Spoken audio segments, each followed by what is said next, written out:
మాతృదేవోభవ, పితృదేవోభవ, ఆచార్య దేవోభవ. ఓం నమో మాందేశ్వరాయ నమః. సింహరాశి అంటే చాలా ఓపెన్ రాశి, బోల్డ్గా ఉంటారు వీళ్ళు, కల్మషం లేని వాళ్ళు. అన్నీ వీళ్ళు ఎంత ఓపెన్గా ఉంటారో అంత లాస్ అయిపోతారు. ఏది చెప్పకూడదు, మేము అదని చెప్పకూడదు. ఎందుకు సింహం కాబట్టి దర్పంగా ఉండాలనుకుంటారు, పొగడ్తలకు పడిపోతారు, చిన్న విషయాన్ని కూడా అలిగేస్తారు, చిన్న విషయాన్ని కోపం వస్తే అంతే ఫాస్ట్గా మళ్ళీ కలుసుకుంటారు. కాబట్టి సింహంలాగానే వీళ్ళు ఉండాలి, 4 రకాలుగా ఆలోచించుకుంటూ వెళ్ళాలి. ఈ రాశి వాళ్ళు మామూలుగా సింహం చూడండి, ఏ జంతువుని వేటాడినా బాగా గుర్తుపెట్టుకోండి, సింహం ఎంత తెలివైందంటే ప్రతి జంతువుని కుడివైపునే ఫస్ట్ కొడుతుంది, ఎడం వైపు కొట్టదు. సింహము ఏ జంతువుని కానీ కుడివైపునే పడుతుంది, కుడివైపునే కొడుతుంది. ఎందుకంటే దేనికైనా కుడివైపే 75% బలం ఉంటుంది, ఏ జంతువుకైనా మనిషికైనా కూడా. అందుకు బలాన్ని హరింపజేస్తుంది ఫస్ట్.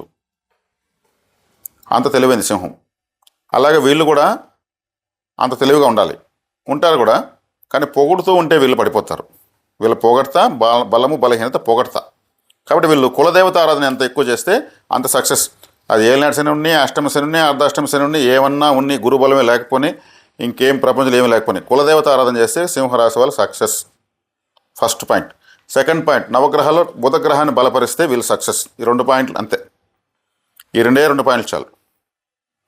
పొగడ్తలు పడిపోకూడదు. 3వ పాయింట్, వీళ్ళు ఓపెన్గా ఏది అందరికీ చెప్పకూడదు, చేసుకుంటూ వెళ్ళాలి. ఇది 4వ పాయింట్.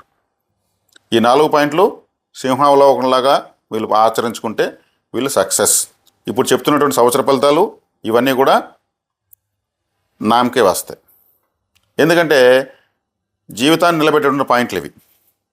ఇప్పుడు మనము నా రాశికి ఎలా ఉంది ఈ సంవత్సరం అనేటువంటి ఆసక్తి ప్రతి ఒక్కరికి ఉంటుంది. కాబట్టి సింహరాశి వాళ్ళకు ఇప్పుడున్నటువంటి గ్రహచారాన్ని నేను వివరిస్తున్నాను అంతే.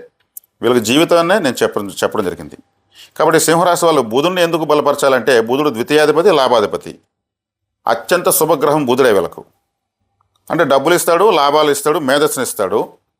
బుధుడు అంటే ఒక షార్ప్ మైండ్, ఒక ఇంటెలిజెన్స్. బుధుడు అంటే ఒక గొప్ప లాయర్గా ఉంటే బుధుడే, ఒక ఆడిటర్గా ఉంటే బుధుడే, ఒక మ్యాథమెటిక్స్లో దిట్టగా ఉంటే బుధుడే. అటువంటి బుధుడు వీళ్ళకి ద్వితీయ లాభాధిపతి అన్నాడు. బుధుని గట్టిగా పట్టుకుంటే వీళ్ళకి కాని పని అంటలేదు. కులదేవత ఆరాధన విశేషంగా చేయాలి. మీ ఇంటి దేవుడు ఎవరు తెలియకపోతే కులదేవత కర్రను మా దగ్గర ఉంది, సంగాలి కర్ర అంటారు. ఆ సంగాలి కర్రను తెప్పించుకొని ఆరాధించుకోండి. మీరు ఏది ఓపెన్గా ఎవరికి చెప్పకూడదు, మీ బలాన్ని బహిర్గతం చేయకూడదు. అదేవిధంగా నీటి తొట్టెలు, చిన్న నీటి తొట్టెలు కట్టివ్వండి, మంచిది. అడవుల్లో పక్షులకు, జంతువులకు. అదేవిధంగా వీళ్ళ కుగ్రామాల్లో నీటి వసతులు ఏర్పాటు చేయడము, ఇవన్నీ చేస్తే కూడా మీకు చాలా దోషాలు కొట్టుకొని పోతాయి.